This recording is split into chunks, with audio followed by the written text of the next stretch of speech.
Hello there. New sabers, new technology. It's only the natural order of things that old sabers that were old favorite sabers be replaced and forgotten over time. That's what's happened with my Graflex CE, one of the first lightsabers that I purchased in 2018 with a diamond controller. For a long time, it was actually my favorite lightsaber. But with my conversion of a Hasbro Luke Skywalker A New Hope Black Series lightsaber with a Crystal Focus 10 card and a red, green, blue, royal blue in-hilt LED, and the upgrade of my Graflex 2.5 to a Crystal Focus with a NeoPixel, this lightsaber has gone from being at the ready status with the blade always installed to a display on my TV stand, and then moved on to a bookshelf. That is actually something that another old favorite was threatened to actually happen.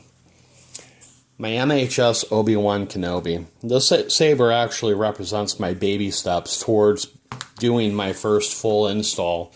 It was actually born from an Ultra Sabers Arbiter mystery box, and eventually, over the course of time, parts changed here and there. Powder-coated parts from Custom Saber Shop, Graflex clamp from Roman Props, and the Archon V3.1 emitter.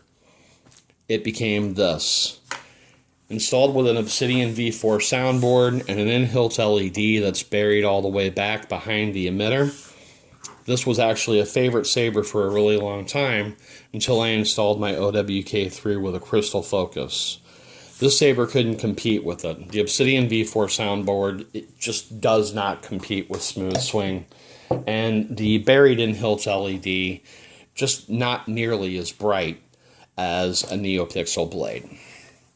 I wasn't really sure what I was going to do with this lightsaber at first, but then I decided to go ahead and install a Verso soundboard, which features Smooth Swing. I had heard of the Verso, but never really paid a lot of attention until I saw one of Darth Paradigm's Illuminated Sabers videos, and he actually didn't mention that it was a Verso until he was in the middle of the review and said that it had Smooth Swing, which was something that I didn't know about the Verso soundboard. So I thought that it was definitely something to check out. And at roughly $40, it really made it worth the upgrade. So I went ahead and purchased one when they finally became available. I got a Goth 3 Designs chassis, Eco chassis from the Saber Armory. We have a Smuggler's Outpost 28mm speaker in here.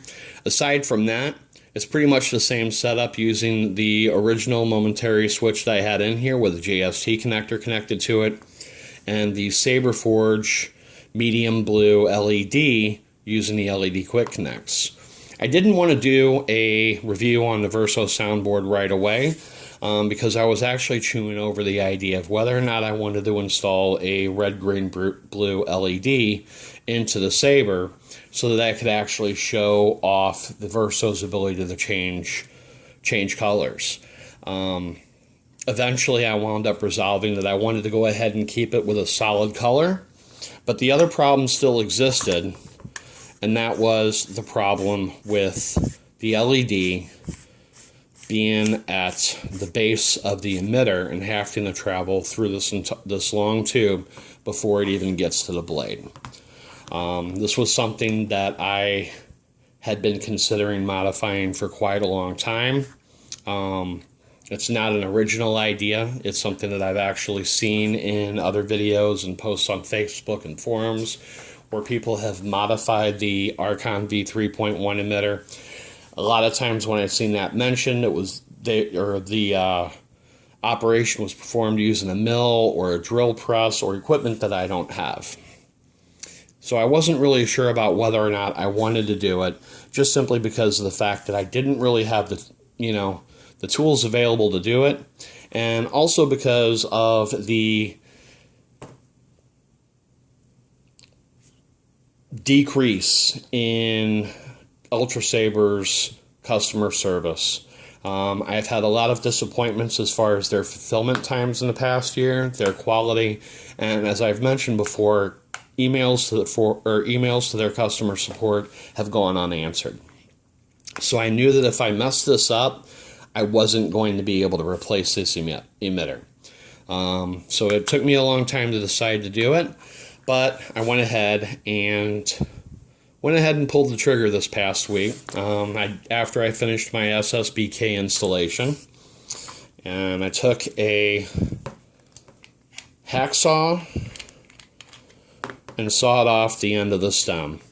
I found myself a heatsink from a Roman Props Mark I on eBay, and I went ahead and used E6000 to secure that heatsink to the emitter. So now the LED is right here, and it is definitely a bright blade. Actually, it's this LED. I decided not to do the red, green, royal blue because with this particular Saber, I really only need one sound font. I really only need one color.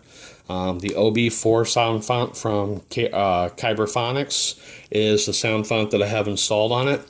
And I've got a blue, royal blue Tricree. So let's go ahead and fire it up real quick. One thing that I also did, in addition to modifying the emitter for the LED placement to increase stability of the blade, I went ahead and drilled and tapped a second blade retention screw. It's an 832, just like the original one. And it's pretty much directly across from the original blade retention screw, and it holds it in really good. It's a lot more stable than this ever was with the original setup with the stem.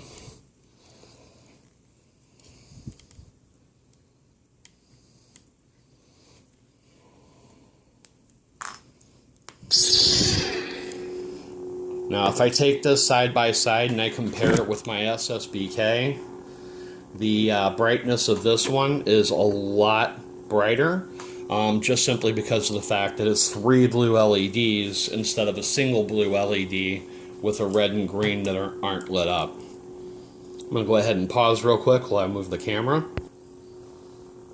Alright, we've got the camera moved and the lights turned down a little bit, and I actually have this right next to my OWK3 with a NeoPixel blade in it.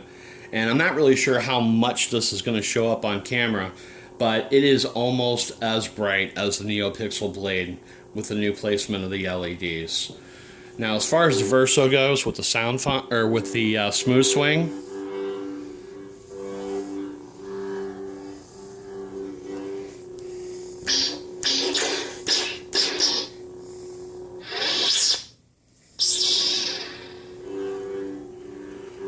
it sounds great. I really like the Smuggler's Outpost 28mm bass speakers. I really like the placement of these LEDs. This upgrade definitely breathed new life into an old Saber, or old favorite, which is going to keep it as a favorite even now. The Verso soundboard, in my opinion, is fantastic as far as sound goes. I haven't had an opportunity to install it into a NeoPixel or a color-changing Saber just yet, but it's definitely something I'm considering using for upgrading maybe my older Ultra Sabers, lightsabers, so that those can have smooth swing too. Because the Obsidian V4 or the Diamond Sound Controller just don't do it anymore. But that's it. That's the Verso soundboard installed in my MHS Obi-Wan. Definitely worth it. And the new LED placement inside the emitter worked out great. Definitely worth the risk of possibly ruining the Saber entirely. I'm glad that it worked. Alright, well, thanks for watching. I hope you enjoyed the video, and if you did, hit that like button. Leave a comment and let me know what you thought of the video. Let me know if you have any questions. And as always, subscribe. Thanks for watching. May the Force be with you. Have a great day.